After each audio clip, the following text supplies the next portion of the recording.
वालेकुम दोस्तों। फाइनली तो मैंने अभी अंडे रखे हैं इस पे, यहाँ पे आप देख सकते हैं सी ट्रे पे। तकरीबन मैंने 22 अंडे इसमें रखे हैं। तो अभी जो है मैं इसकी बिजली की लाइन ऑन करता हूँ, ताकि ऑन करते ही हमारा टाइमर स्टार्ट हो जाएगा। और ये तकरीबन 12 सेकंड मैंने इसमें फ़िक्स किया है। 12 सेकंड में ये एक रोल मतलब एक ट्रिप कर जाता है, मतलब एक तरफ उसको उल्टा करता है, फिर 12 सेकंड में ये इस तरफ उल्टा करता है। तो मैंने इस तरह किया है, इसमें 2 घंटे का टाइम रखा है। और ये जो है स्टार्ट होते ही 12 सेकंड के लिए ये टर्न करेगा, उसके बाद ये 2 घंटे बाद दोबारा टर्न करेगा। तो ये मैंने ऑन कर दिया, ये मेरा पूरा सिस्टम ऑन हो गया। मैंने 2 वाट के 2 बल्ब लगाए, ऊपर आप देख सकते हैं पंखा लगाया हुआ है।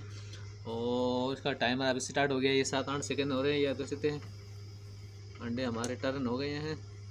ये देख सकते हैं आप, ये बिल्कुल उस तरफ हो गया है।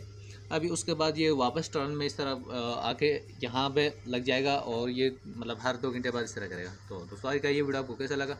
अगर वीडियो पसंद आएगा तो चैनल को सब्सक्राइब करें और वीडियो लाइक करें। दोस्तों आज के लिए इतना ही, मिलता है अगले वीडियो में, तब तक के लिए अल्लाह हाफिज़।